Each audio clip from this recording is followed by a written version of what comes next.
4003, Jackson. House Concurrent Resolution 3003 is a concurrent resolution relating to the threshold for approving a constitutional amendment.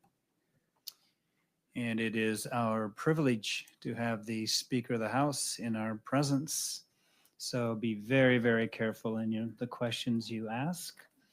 Speaker also spent many, many years in this room, House and Human Services. And Speaker, you'll look to your immediate right or your far right, and there's a table full of snacks and goodies. We don't usually offer this to people outside of GVA membership, but you have been nominated as a Hall of Famer in this room, so you can help yourself, depending on how this hearing goes, but you can certainly help yourself. Yeah, that I could. Looks like you've loaded it up a lot better than since I was. That's exactly right. We've taken it up a notch. So, Speaker Weiss. Oh, thank you, Mr. Chair. It's nice to be back in my old room. I see you haven't really redecorated it or anything, but I do miss being down here. But back to the subject at hand. For the record, Representative Robin Wise, District 14. I'm here in front of you on behalf of HCR 3003. A very simple resolution. All it does is amend the Constitution to say that it takes a 60% vote to amend the Constitution.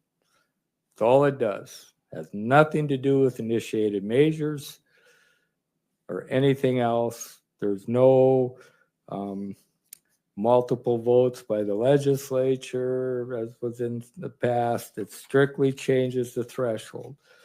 And the reason for that, to me, is very clear. Our state constitution is a sacred document. I mean, to me, it's not any different than the United States Constitution. We live by that Constitution. It should be difficult to change it. I don't think anybody here in the room would want the ability to change our U.S. Constitution by a simple 50% plus one vote of the nation. That would be a disaster. I think most of us would tend to agree.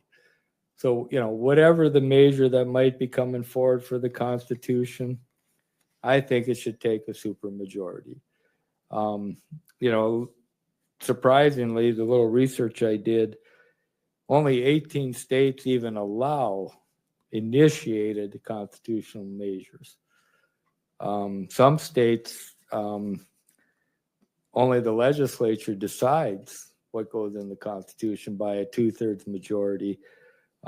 Some states require a constitutional convention to be, if the legislature approves, that there has to be a constitutional convention. So we're one of a minority of states even that allow what we're doing now, which I think is a good thing. I think people should be able to bring it forward if they want to change the Constitution, but I think it should be difficult. It should be clear, but it should be difficult. So that's why this resolution is in front of you, and I would be glad to answer any questions. Questions for the Speaker? Representative Christie. Thank you, Mr. Chairman. Mr. Speaker, could you speak to lines 20 and 21, starting with all other provisions relating to initiative measures, and how that applies to initiative measures that you just spoke about? Thank you, Mr. Speaker. Representative Christie. Yes, what that does is this does not change the vote requirement for initiative measures. So that's what that's doing. So that ensures I'm not messing with initiated measures. They will still take a 50% plus one vote of the people. So that's why the language is the way it is, that we're excluding initiated measures from that, from changing that to 60%. Mr. Speaker, educate us a little bit on the Constitution of the state of North Dakota versus Century Code. Well, of course, legislature, we can change the century code anytime we want. Takes a simple majority of the vote. And likewise, when initiated measure passes, we still have the ability to change that and fix that. For the first 7 years, it does take a 2/3 vote, but I think a good case in point when medical marijuana passed as the initiated measure, it was written to the effect that while you could do it, it was still a criminal penalty to do it, even though we said you could because there was conflict. So we had a 50-page bill basically that took care of some of the inconsistencies in that measure, which passed by 2/3 of the legislature and it became law. So the Constitution, of course, we have no ability to change the Constitution. Whatever passes, doesn't matter what's in there. The only way is to have the people go back in, or we could pass a resolution putting it back in on the ballot, but we have no ability to fix anything, even if it's something inadvertent or something that, nobody intended, but if it's there, it's there. I mean, and so this hopefully would, help that too, from the standpoint, it'll be harder to pass something. I mean, I think it was the state of Indiana. They haven't passed change to the Constitution, I think, in almost 100 years. Can't remember the state for sure, so don't quote me on that. But, there are some that changing it is extremely rare and difficult. I don't know how many times we've changed our Constitution in the last 20 years. And so, again, I don't think this should just be a revolving door for the Constitution. Frankly, if I had my druthers, I'd have had it at 2/3. But I think as long as you have a super majority, which this does, I think that's adequate. Representative Van Winkle. Thank you, Mr. Chairman and Speaker Weiss. I just have a question based on right now, the way that it is. It seems like, okay, outside sources probably could change our Constitution relatively easily, but then it would also still mean that the people could also take it out easily. But if we raise the threshold to 60%, outside money generally, could be stronger and they can make changes. But now it requires a higher threshold by the people to undo the changes made. What are your thoughts on that? Well, thank you, Mr. Speaker and Representative Van Winkle. I think there's no question that North Dakota, because of our small size and basically the limited amount of dollars it takes to influence a vote, we are very susceptible to outside interests to come in and change our Constitution. And that's one of the reasons for the 60%. And yeah, you're right. If we've already adopted something, it becomes harder to change it.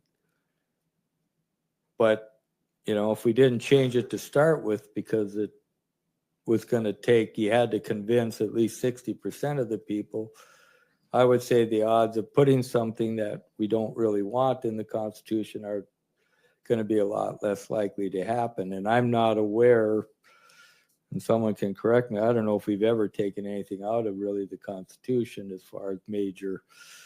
When we pass it, it's there. And we're going to most likely live with it. So I think this will make it harder for them to change it from outside interests, because it really should be about the citizens of North Dakota, what they want and what they feel they need to live under the Constitution. But to Representative Van Winkle's point, it does cut both ways. It just hasn't cut one way as much as the other way. Again, going back to this threshold and comparing it to the U.S. Constitution, address that as well, because I think a lot of people will say, 51%, that should be it. We should make a change at 51%. But if you look in the light or umbrella of the U.S. Constitution, we're actually lower on the threshold. I'm not sure if there's a question there, Mr. Chairman. No, I or- just stopped talking. Oh, okay. You were supposed to fill in the blank, but obviously that didn't work. So Representative Wolf. Thank you, Chairman. Speaker Weiss.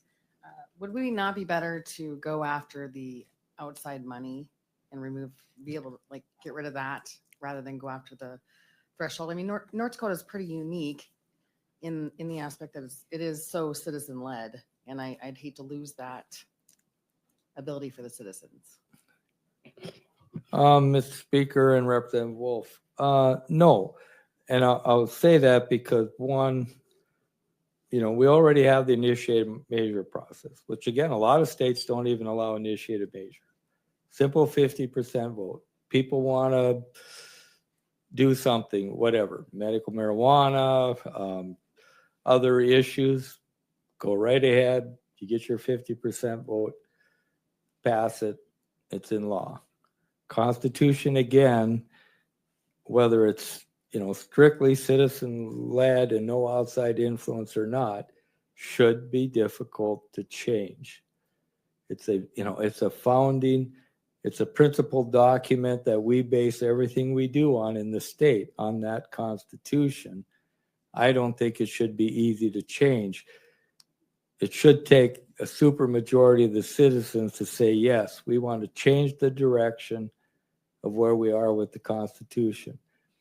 I mean, I think it's just a side issue that outstate money has been able to start to influence this. I would argue this is a good idea. Even if we had a wall around the state, nobody could influence what we're doing in the Constitution. I still think it should happen because, again, you want a supermajority to say, this is a major step. We're not just changing a law. This is going to be permanent in the Constitution. Continue. I guess I would argue that it is still at this point a difficult process for the grassroots community to, put all that together and get it signatures and go through the entire process. So I guess sorry, there's no question. Further questions for the speaker? Representative Van Winkle. Thank you, Mr. Chairman. Just one more follow-up question. Did you say that so far, because you've been here longer than I have, we have never undone a constitutional clause, measure, whatever amendment? Mr. Speaker, Representative Van Winkle, at least in recent history, I don't believe we've ever changed our state constitution. I'm not saying we never have because I don't know that, but there's been a lot of constitutional measures passed over the last 40 years, and I'm not aware that we've ever gotten rid of any of those. I mean, we've been changing it, so you can argue we maybe have repealed some sections, right? In that, but we've never gone back on what we've put in the last recent history. I guess that would have been a better way for me to have stated it. And that's the playbook for the North Dakota Supreme Court. Exactly. Thank you, Speaker Weiss, for being here, and come back again sometime. I may stop in and visit just because I missed the room, but thank you, Mr. Chairman. Miss the room? What about us? I didn't say I missed you. Oh, yeah, you didn't. Thank. Further testimony in favor of House Concurrent Resolution 3003. Mr. Chairman, members of the committee, my name is Eric Spencer. I'm the president and CEO of the Greater North Dakota Chamber. We're also here in support of Concurrent Resolution 3003 for the exact same reasons as Speaker Weiss. We think our Constitution is a sacred document. We've been on record with this before. We think that we should treat it like the U.S. Constitution. And with that, I'd answer any questions the committee has. Questions for Mr. Spencer? See none. Thank you for your testimony. Further testimony in favor of 3003? Please identify yourself. Representative Vetter, District 18. I don't have any testimony written out, but I just wanted to point out a couple of things that weren't really talked about. One of the things that really is not talked about is why. Why do we have a constitution? What is the purpose of a constitution? Well, I'll tell you what the purpose of the Constitution is. The purpose of the Constitution is to protect the minority. So the majority does not rule over the minority at all times. Look at our U.S. Constitution. Our framers were very smart in how they how they formed our Constitution, because it's very difficult to change those. And why is that important? We have a thing called the Bill of Rights, and that Bill of Rights protects us. It doesn't matter if in the U.S. Constitution, you need 3/4 of the states to change those rights, to take away our Second Amendment rights, to take away our First Amendment rights. Those are solid, those are protected. In the United States, in the North Dakota Constitution, our Constitution does not protect us. Our Constitution is merely a higher form of law than statutory. It does not, and so, I really think the issue is more about protecting the minority than it is about some of these other, well, is it good, is it bad? We have initiated measure process, and so you say, well, the will of the people is that's what I hear when I see all the testimony. It's all the will of the people, the will of the people. Is the will of the people more important than the rights of the minority? So, and that is the purpose of having a constitution, because the way it is now, at any given time, the majority rules, whether that be, well, right now we have Republican rule. So we can change the Constitution to essentially, or whatever. I mean, so I guess what I'm saying is, at any given time, the majority can basically rule over the minority.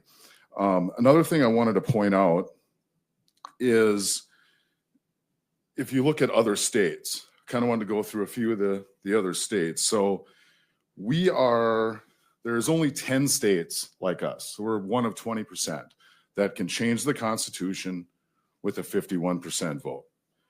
Other than that, we have 26 states that have the power of the initiative. But most of the states that have a constitutional change with initiated process, they all have different methods to make it a little more difficult, just a slightly more difficult. So it's more difficult than just changing statutory law. For instance, Florida and Illinois require 60% majority, just like us, or just like this measure would be. Massachusetts requires a petition that received 30% of the total number of ballots cast in the election and a majority of the voters voting on the measure. Mississippi requires the number of votes in favor of the initiative be equal to or more than 40% of the total votes cast at the election. Montana, a majority or at least 35% of the total votes. Nebraska requires the petition to be signed by 10% of the voters. Nevada requires a majority of voters to 2 consecutive elections. So most states that have the initiated process to change the Constitution, they have a little more stricter rules. Like I said, we're one of 10 states. And so I believe the reason for this measure before you is, as I stated in the very beginning, the purpose of the Constitution is to protect the minority. So I wanted to point that out because it wasn't really talked about. And so I will stand for questions. Questions for Representative Vetter? Representative Vetter, what are your thoughts on how society changes, how culture changes, how the winds of opinion change? Does the Constitution and having the higher threshold allow some stability as culture opinions change? Mr. Chairman, exactly. You don't need to, as the minority, you don't have to worry about essentially your rights with the U.S. Constitution. Your rights aren't going to be trampled on. If we had the same process in the U.S. Constitution, where only 51% of the people could change the Constitution, I mean, you can about imagine how well that would work. All of our Bill of Rights, none would be protected, because at a whim, okay, we don't like guns, let's just get rid of that. We don't like the First Amendment, because let's just get rid of parts of that. I mean, at a 51% vote, it's the majority rule. It's the Greek democracy. I believe we're a constitutional republic. We are not black stone, white stone, straight democracy. So Thank you, Representative Vetter. Appreciate your you. comments. Any other testimony in favor of 3003? See none. Any opposition to this measure 3003?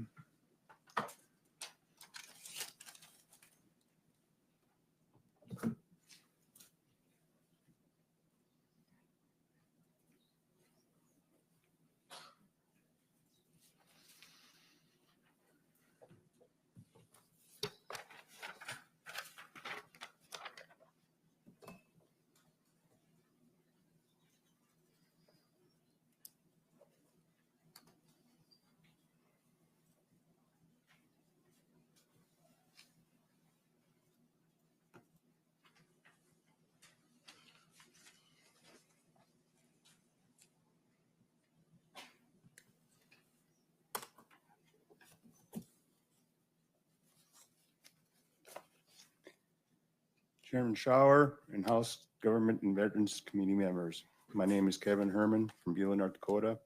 I am representing myself with no association of any political organization or lobbyist. I stand opposed to House Concurrent Resolution 3003.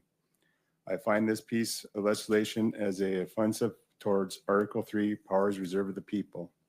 House Concurrent Resolution 3003 proposed change to the percent threshold from the majority of to 60% affecting Article 3, Section 9 and Article 4, Section 16. The citizens of North Dakota have always been taught on voting for any issue is a majority of 50+1 as part of democracy. But legislators continue to go after Article 3, even though the outcome of two constitutional measures that passed previous legislative sessions were defeated in the general election.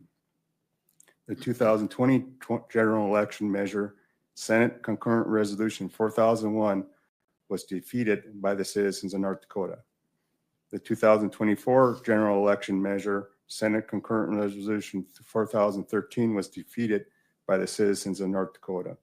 The effort of legislators to undermine Article 3, powers reserved to the people, have been ongoing for many years. In the 2017 legislative session, Senate Bill 2135 was passed, creating the Initiative and Referred Measures Study Commission during the interim before the 2019 legislative session. I attended every meeting of the Initiative and Referred Measure Study Commission as a citizen of North Dakota. The reason for creating this commission was due to legislators being upset about the citizens of North Dakota using Article 3, powers reserved to the people, initiative petition process to be able to get constitutional amendments on the ballot, such as in 2016 provided certain rights to victims of crime in this state. That was known as Marsy's Law. Also on the 2016 ballot, medical marijuana used for defined medical conditions. In 2018, established a state ethics commission. If the past legislators would have passed legislative bills such as state ethics commission and medical marijuana, then the citizens of North Dakota would not take it upon themselves to utilize the Article 3 process. The appointed members of the commission did discuss several draft bills. The legislators took it upon themselves to introduce the draft bills in the 2019 legislative session, which did not pass through the Initiative and Referred Measures Study Commission.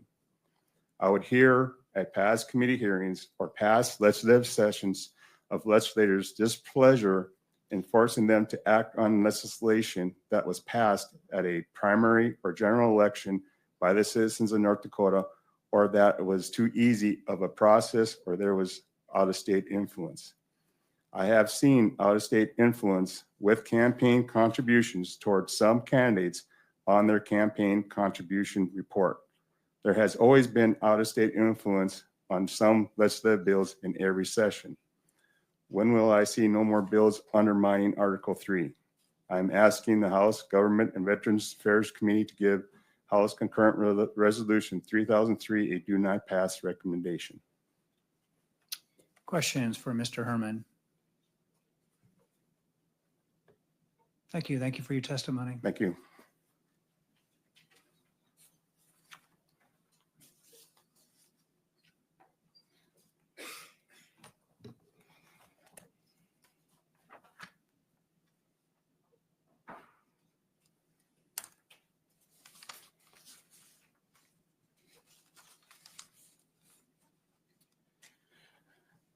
Good morning, Mr. Chairman, members of the House GVA. For the record, my name is Dustin Goverlow. I'm the Managing Director of the North Dakota Watchdog Network. And I'll start out by doing my best Ronald Reagan impression and say, here we go again. So, you know, in previous years, I always go into the history of initiated measures and how we got here and how the citizens had to take over the Republican Party in order to change the legislative makeup, in order to give themselves the power to change the Constitution in the first place. But what I would like to focus on is two things. We hear about how the Constitution is sacred. Which parts, though? Is it all sacred, or is it just some of it sacred? Because Article 3 is the powers reserved to the people. What does reserved mean? Does that mean unless the legislature disagrees, or does it mean that they're truly reserved? So is that reserved status of Article 3 part of what is sacred about the Constitution or not? We hear about the North Dakota allows the people to amend the Constitution. The people had to take that power for themselves. So there was no allowance. This was over 100 years ago. This is what led to how our government is today. The public had to take that power into its own hands in order to be able to set the terms and conditions for their own government. That's how a representative republic works. Democracy is a tool that you use to fill and set the terms of your representative democracy and your representative republic. But the actual set of government is not democracy. And Representative Vetter and I have gone round and round many times. He was kind enough last session to help with a compromise bill. It didn't go very far, but you know, I know that there are some people that genuinely do think that this is a problem. And so I'm going to do what is typically not suggested for lobbyists and campaigning. I'm going to tell you how to beat me. So the idea of a 60% rule, that sounds good. The trouble is, to get there, the current system requires 50% plus 1. So when you want to change the rule to 60%, but you are only required to get a 50% plus 1 yourself, you're actually disenfranchising that 10% in between the 50% and the 60%. So if the legislature respects the sacredness of the Constitution, here's what I would suggest. I would suggest breaking this down into 2 steps. Number 1, put before the people a rule that says, in order to change the initiated measure process, changing the process itself requires 60% first. See if the people like that idea. Then, once you have established that, come back with a second measure, and you could do it in the same cycle, because you could set up your resolution to have one measure in June saying, would you like us to change the rule, the threshold for changing the process to 60%? If that then passes, it triggers a constitutional measure that's on the November ballot that applies the 60% rule to the entire Constitution. That way, the change to 60% is itself subject to 60%.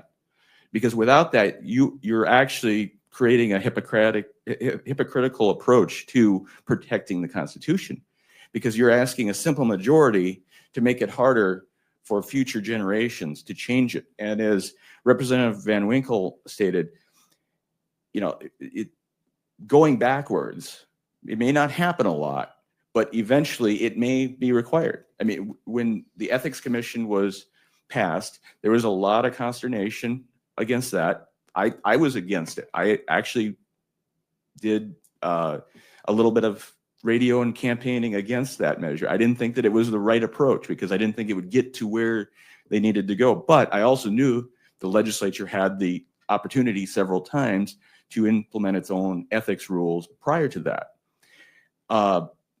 Since then, there's been no attempt to change that measure. Anybody could go out and get signatures to change it.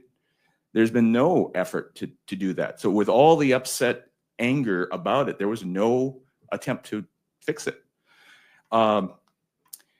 So that's the first thing. Let's create a level playing field where if you want to change it to a 60% rule, that change is itself subject to the 60%. If we want to change the process that is reserved to people rather than using the process itself, and I would remind you that in 2022, the coalition that I believe the North Dakota Chamber of Commerce led, they attempted to do that because they believed that it was too easy to change the Constitution. They spent $400,000. They didn't get it on the ballot because it's too easy to get things on the ballot. So let's look at leveling that playing field so that if you're asking the public to change the threshold, that request is subject to the same change. Now, the second part of my testimony will go into if you actually want to address the problems that people say. We've heard about the out-of-state money issue. I agree that the out-of-state money issue is definitely real, but why can't we get the legislature to address that? In 2017, there was a measure or a resolution that would have done that, that would have made initiated measure committees subject to limits on how much money they can bring out of state, dollar for dollar. You know, for every dollar you raise in state, it gives you access to a dollar out of state.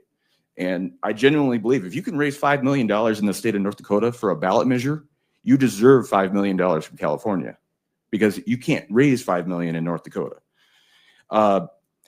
So there's many ways that we can do this. And in on page 3 of my handout here, and it has been uploaded to the testimony system. The third concept in my reform concept suggestions is to actually address the money issue. Now, in the past, when this has been discussed, we've been told that we can't do that because Citizens United won't let us do that. When I read the documents related to Citizens United, I see language regarding candidates. I don't see a lot of language about state-specific initiated measures. Now, it may apply to it, but there are a lot of areas where the North Dakota legislature actively goes out to challenge these federal rules. And I think that this is one area where the state of North Dakota should actually go out and set up a terms and conditions to protect itself from out-of-state interests and see if it gets challenged and if it will uphold the law. Because if we're really concerned about the out-of-state money issue, why don't we do something about it? So what I'm proposing on the money side of things is no ballot measure shall accept in excess, and these numbers are just placeholders. So you can put in your own numbers as far as you want. No ballot measure shall accept in excess of 100,000 from any single source. No ballot measure campaign should accept sources from outside the state unless there is at least 50% in-state. A 50% or a 30% limit on how much a ballot measure committee can bring in from one person. So we've had issues where one person just funds the entire measure. If you want to address that, you can. So without reading the whole thing word for word, there are ways to attack the money issue if that's the genuine inspiration for making the process harder. We could also do what the interim committee came up with back in 2019, giving citizens access to the Legislative Council. That was the only thing that committee agreed on, but couldn't get it passed in the legislature. The other issues of how do we push the money out of the process entirely? Last session, Representative Vetter helped introduce a concept of creating a digital signature process that if citizens and grassroots committees had the ability to get their signatures without hiring people, just go and circulate a link that you can go and sign up. We could take the money out of the circulation process. Right now, as I mentioned, in 2022, the folks that wanted to implement this very measure or this very concept of a 60% rule spent $400,000 trying to do it. And it didn't work.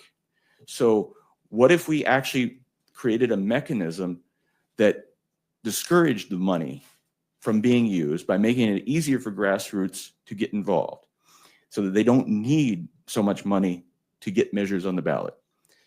You know, I think that overall we should look at whether this measure or whether this resolution 3003, what is the actual goal?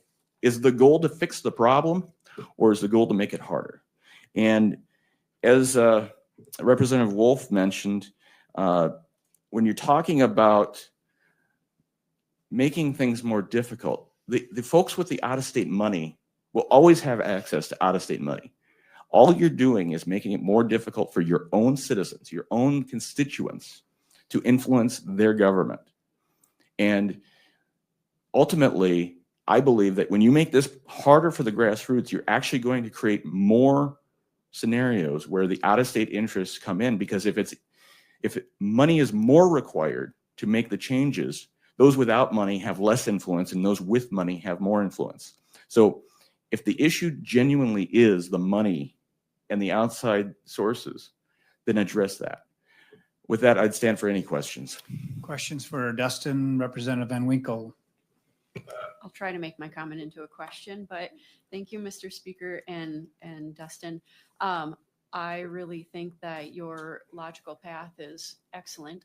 And I just, you know, I'm torn because I can see the sentiment in raising it, but I see the reality is that I have participated in this process of petitioning for a constitutional amendment, and we barely made it through it by the skin of our teeth, only to be defeated because of lack of funds by our own tax resources.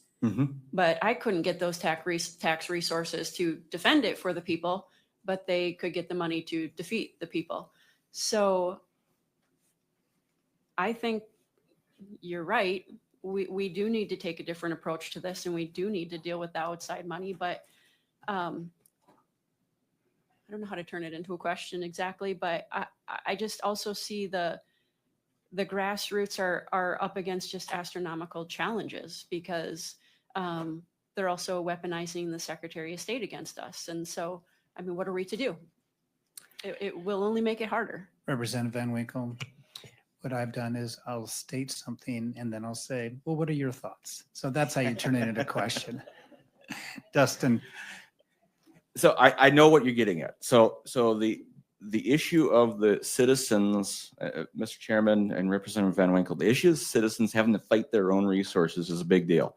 Currently, House Bill 1141, Representative Toman has brought that forward, that is designed to close the loophole that allows publicly funded, taxpayer-funded entities to privatize taxpayer money into private association dollars to be used against the public and against the citizens on these measures. I don't know if that's got legs. It was supposed to be heard this morning. It got canceled, and I've heard it's moving to a third committee now. But you know, that is a real issue, that the citizens have to spend their own money to get on the ballot. And if it's a grassroots deal, there is no budget. People are spending their own dollars, running around the state, taking time off from work and all that. And then once they get it on the ballot, they're having to fight the entities that have taken their own tax dollars and funded political action committees with tax dollars indirectly. So that is a issue to be resolved. That's one of the 4 points in that third reform concept that I put in there, because until we have it's another level playing field issue, because the public doesn't have taxing power. If the opposition to ballot measures can go out and take tax dollars from a city, county, school, township, any government entity, and use it against the taxpayers, that's inherently unfair. And when we changed the law in 2011 to prohibit public resources from being used against ballot measures, we didn't think that our own governments would be looking for loopholes and realizing, hey, if we take this money, give it to somebody else, they can spend it, they're not subject to law. Nobody thought of that because nobody was thinking that deviously. Other questions for Dustin? Yes, Representative Vetter. Thank you, Mr. Chairman, Mr. Garlow. Well, first, the first question is part on my testimony. What do you believe in your mind? Why, or what's the purpose of the Constitution? Do you believe it just to be a higher form of statutory law? You heard my thoughts on it. What is your thought? Why do we have a Constitution in the first place? Mr. Chairman, Representative Vetter, I believe the Constitution is there to set the terms and conditions for our government, not for the citizens. Just like the United States Constitution is not there to regulate the citizens, it's there to regulate the government, right? So at least that's what conservative libertarian types think. Our Constitution has been, the citizens have had the ability to amend our Constitution for over 100 years. That's our tradition. So under the umbrella of the United States Constitution, it's a separate thing. I would say that the old saying of states are laboratories of innovation applies to state constitutions, because we have the ability to go above and beyond what the federal Constitution says. Now, the argument that the threshold is too low, I'm not saying that's invalid. I'm just saying that if you want to get there, you got to do it in a way that's fair and does not disenfranchise voters. If you're looking to protect minority rights, you should care about the 10% in between 50 and 60% that may be against making the change, but there's not enough of them to go backwards in the future. What happens, as has been brought up by some of the folks on this committee, what happens if something is put in the Constitution under the 60% rule, and then you can't get, and you want to get it out and you can't? What happens then? So wouldn't it be better on the front end to make sure that you made the change in the most fair way possible, so that, number one, you ask the people if they want to even have the change? If this was being put on the ballot by a petition from the people, I wouldn't have a problem with it being subject to the simple majority right now as it is, because it would have come from the people. That was actually the strength that the 22 effort by the chamber and their coalition had, that it was going to be much more difficult to fight that measure because it actually came using the petitioning process itself. I believe that the petitioning process should be changed only by the petitioning process. If we want to change the powers reserved to the people, the change should come from the people. So if the legislature wants to change the powers reserved to the people, then they should create a scenario where the people have a genuine say in the matter, and that it's not subject to a lower threshold to change now than it will be in the future. I know Dustin, I know we have a couple more questions. I'm kind of watching the time a little bit, but Representative Chris, did you have a follow-up? Yes. Go ahead. I have two more questions, so we want to kind of. Okay, so I just wanted to, I just wanted to respond. Well, we work within the rules that are just like you. We work within the rules that are given to us. So changing the rules to disadvantage ourselves, I think, is a very stupid thing to do. I mean, you say that's the way to beat you. I don't know. I mean, what to shoot ourselves in the foot before we start. I don't understand what you're trying to say there, but the out of state dollars, for one, we can make all kinds of rules we want. However, the U.S.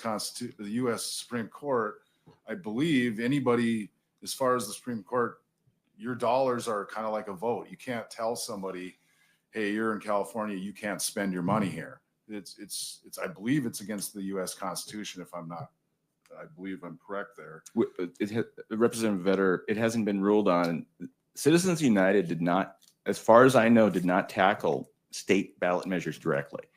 I believe that it tackled the ability for PACs and individuals to spend unlimited dollars to promote candidates and issues at a national level. It may apply, but we don't know until there's a challenge. This is okay. Yeah. I don't want to get too deep into that. I just wanted to say one more. You want to get the last word in? Is that what you're saying? Yes, I would, Mr. Chairman. I just wanted to point out that at the start of our Constitution, it wasn't until the Progressive Party of 1918, basically, that took over all the seats pretty much of everywhere that changed the Constitution. But before before that Republican Party. happened, I believe it was, as I'm reading here, it was a 2/3 vote to change the Constitution originally. Thank you. Representative Christie. Thank you, Mr. Chairman. Dustin, I had a question and possibly a comment to follow up on that. So if you're saying that the legislature increases our voting majority to 60%, would you be in favor of this bill? Mr. Chairman, Representative Christie, so what I'm suggesting is that the legislature ask the people if they want they want changes to the initiated measure and constitutional measure process to be elevated in the first place. Bring that the threshold for changing the process up to 60%. Then ask them if they want all constitutional measures to have that same 60% rule. That way,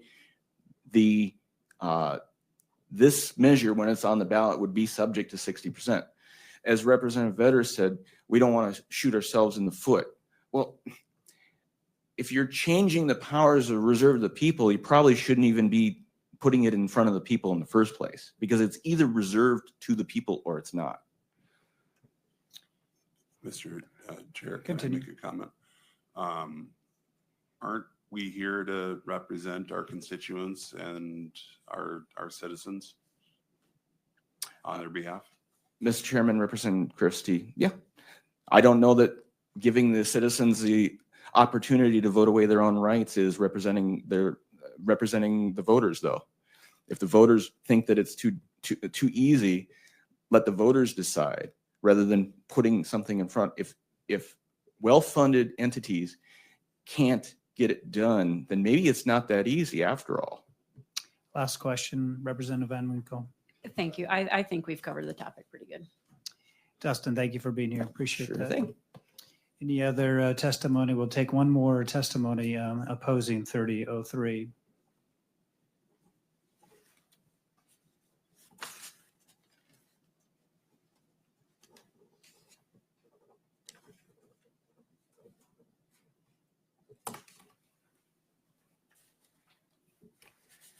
Chair and representatives, my name is Mike Conley. I'm a citizen of Bismarck, and I do hold a elected seat as well. So I can respect all the work it goes into that you would have to do to get in your seat. So thank you for listening to me. I appreciate listening to everybody for the pros and the cons on this. And so it kind of changes, because as you acquire more information, it changes how you think with all the internal information that I have. So on the front side of things, I'm going to say, do not pass this measure right now or this bill going forward, because it does need more time for discussion. And I'll give you an example. I'm a living example of the initiated process in what you brought up, Representative Vetter, representing the minority. Right here in Bismarck, we have more than 100 organizations, Bismarck Manband through our MPO, that represent the disabled and elderly people that need public transportation in order to thrive and stay independent in our communities, which keeps their retirement money working in our communities. I work in long-term care. When they've used up spend down to $1,200, a lot of that money goes to DC. We're reimbursed for things 2 years later. Well, I'd rather keep those resources here. With all of those organizations advocating, we were on the verge of losing our public transportation because we had one more fiscal cycle left, and it was 1.5 million in the hole. None of our 13 departments locally give anybody a $1 million plug. So in working with 40 disabled and elderly people, and the thing about elderly people, they don't like it when it's super cold. They also don't like it when it's super hot. We went out and got the signatures. We got it on the ballot. We spent no money for signatures. We got no sponsorships. There was no outside money. Some of the very advocate groups that say they hold the banner for the people actually came out in opposition because they don't like it when people stand up for themselves. We are a republic. We're representative. Let's not attack those citizens or try to change that measure that the citizens' power have in our republic first. Let's go for those outside monies. Let's go for the things that stand in the way first. And fittingly enough, I was told by a lot of people in our community, a lot of leaders at state and local level. And I've had people reach out to me from other communities, and they said it will absolutely not pass. And we passed both. Mandan passed at 60% and Bismarck passed at 59%. And at a state where we now have term limits, we are in desperate need to find leaders that are willing to run for all of these seats when people term out. The initiated process gives us a tool to where we can grow into those spots. I think there's a potential to where this process is even more needed to where citizens stand up rather than less needed. Stand for any Questions for Mr. Conley? And thank you for your service. Any testimony in neutral on this bill, which would be rather shocking, wouldn't it? We'll close the hearing. We've got one more bill committee.